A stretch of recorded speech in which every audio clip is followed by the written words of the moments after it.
Red light area की बेटी को बड़ा सम्मान दिया गया है। नमस्कार, कथित न्यूज में आपका स्वागत है। मैं हूं अनुराग। बिहार में रेड लाइट एरिया में काम करने वाली, रेड लाइट एरिया की लड़कियों के उत्थान का काम करने वाली नसीमा खातून को बड़ी जिम्मेवारी दी गई है। तो बड़ी खबर आपको बता रहे हैं, राष्ट्रीय मानवाधिकार आयोग ने उन्हें अपने सलाहकार कोर ग्रुप में शामिल किया है। तो नसीमा खातून जो लगातार रेड लाइट एरिया में काम करती रही हैं, रेड लाइट एरिया के लोगों के बीच में जाकर, और खुद को वो उस पर गर्व करती हैं कि वो रेड लाइट एरिया की बेटी हैं, और रेड लाइट की एरिया की बेटियों के लिए वो लगातार काम करती रही हैं। वहाँ के लोगों को संवैधानिक अधिकार दिलाने से लेकर यहाँ की बेटियों को शिक्षा से जोड़ने तक की पहल नसीमा खातून करती रही हैं। तो नसीमा खातून को इस काम का इनाम मिला है। राष्ट्रीय मानवाधिकार आयोग ने उन्हें अपना सलाहकार कोर ग्रुप में शामिल किया गया है। दरअसल मानवाधिकार रक्षकों और गैर सरकारी संगठनों को लेकर एक सलाहकार ग्रुप बनाया जाता है राष्ट्रीय मानवाधिकार आयोग की तरफ से। तो उसकी जो सदस्यों की सूची जारी की गई है, उसमें बिहार की बेटी, बिहार के रेड लाइट एरिया की जो बेटी है नसीमा खातून का नाम भी शामिल है। तो नसीमा खातून ने एक बड़ी उपलब्धि हासिल की है, लगातार वो काम कर रही हैं, उस काम का इनाम मिला है। क्या कह रही हैं नसीमा खातून, सुन लीजिए आप। देखिए, एक्चुअल में मेरे पास एक फ़ोन आया था और उनके जो डायरेक्टर थे वो बात कर रहे थे। उन्होंने कहा कि एक प्रोसेस उन्होंने किया है, शायद गूगल वगैरह पे काफ़ी सारे एविडेंस और काफ़ी लोगों से बातचीत करके उन्होंने सेलेक्ट किया है, कोई नॉमिनेट किया है मेरा नाम। और उन्होंने हमें परमिशन मांगा था कि क्या आप इसके लिए तैयार हैं। तो मैंने बोला कि जी बिल्कुल, आप मुझे मेल भेज दीजिए। मेल के बाद मेरे पास सडनली एक लेटर आया जिसमें 13 लोगों की ये कमेटी है जो भारत स्तरीय है। और इसमें दो जो 13 लोग हैं वो अलग अलग स्टेट से हैं, सब एक ही स्टेट से नहीं हैं।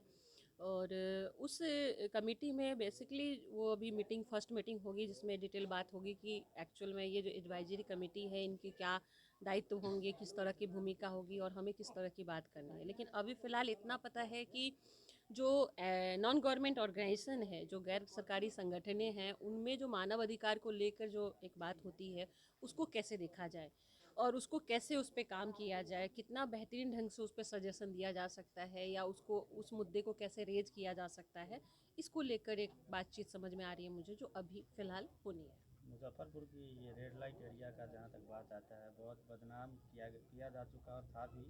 उस जी लिहाज से अपने आप को कहाँ देखते हैं आज जी। इस मुकाम पर पहुँच गए? जब हमने जब शुरू किया था और ये बोलना शुरू किया था कि आप dot of the sex worker, और जब ये बोलते थे कि हम रेड लाइट एरिया की बेटी हैं, तब बहुत सारे लोगों के मन में अलग अलग होता था कि क्या बोल रही है ये लड़की, कहीं ये भी तो प्रोफेशन वाली नहीं है। बहुत सारे लोग अलग अलग तरीके से अपनी चीज़ों को देखे, लेकिन एक उम्मीद थी कि हाँ, एक दिन ऐसा आएगा कि जिस इलाके को बदनाम गली बोला जा रहा है उसी बदनाम गली में ऐसे लोग भी दिखेंगे इनको, जो समाज में सम्मान पाने लायक है। तो आज बहुत खुशी की बात है कि जिस जगह को अपराध जगह से जोड़ा जाता है, उसी जगह से अपराध पे बात करना, मानवता पे बात करने के लिए एक सलाहकार जा रहा है। तो एक अपने आप में ये हमारे इलाके के लोगों के लिए ऐतिहासिक बात है। मेरे लिए तो व्यक्तिगत है कि मुझे ये अवसर मिला और मैं इसका नींव रखने जा रही हूँ।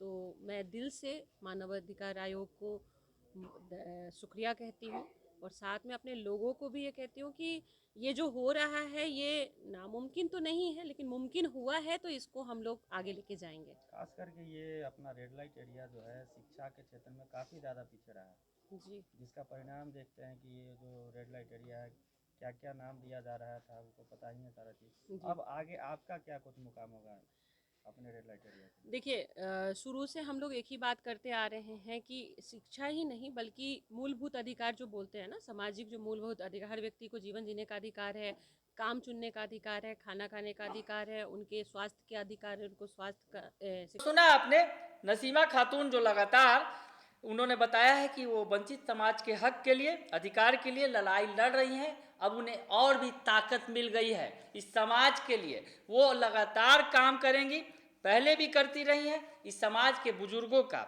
आशीर्वाद मिला है, साथियों का प्यार मिला है, और उसी पर ये इतनी बड़ी जवाबदेही उन्हें दी गई है।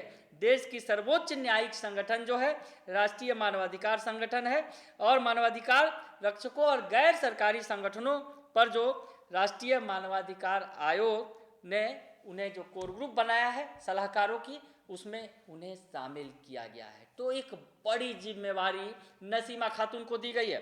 नसीमा के बारे में बताएं आपको कि 38 जिलों में, जो बिहार के 38 जिलों में छोटा बड़ा कहीं ना कहीं हर जगह रेड लाइट एरिया है, और इन इलाकों में, इन रेड लाइट्स एरिया में नसीमा खातून काम करती रही हैं। आपको बताएं कि वो रेड लाइट एरिया में ही उनका जन्म हुआ था और पढ़ी लिखी यहीं पली बढ़ी वो, और इस एरिया के लोगों के लिए, इस इलाके की, दरअसल रेड लाइट एरिया जहाँ पर समाज में हिकारत भरी नज़रों से देखा जाता है रेड लाइट एरिया को, तो उस रेड लाइट एरिया को संवैधानिक अधिकार दिलाने के लिए, यहाँ की बेटियों को शिक्षा से जोड़ने के लिए लगातार पहल करती रही हैं नसीमा खातून। इस इलाके की, जो इस रेड लाइट एरिया की बेटियों को वो जोड़ती रही हैं शिक्षा से, उनके बीच अलग जगाती रही हैं, संवैधानिक अधिकारों के प्रति उन्हें जागरूक करती रही हैं, और जगह जगह वो जागरूकता अभियान चलाती रही हैं। तो नसीमा खातून, जिन्होंने काफ़ी लंबा सफ़र तय किया है, रेड लाइट एरिया में एक लंबा वक्त दिया है, बहुत सारे काम किए हैं, और इसका इनाम उन्हें मानवाधिकार आयोग का सलाहकार बनाकर दिया गया है। हम आपको बताएं कि वो रेड लाइट एरिया के बच्चों को लिखने पढ़ने से लेकर जो है वो काम करती हैं। जो बच्चे हैं वहाँ पर, जिन्हें संवैधानिक अधिकार कई तरह के नहीं मिल पाते हैं, तो उनका अधिकार दिलाती हैं वो। और साथ ही साथ जुगनू एक हस्तलिखित पत्रिका है जो नसीमा खातून निकालती हैं।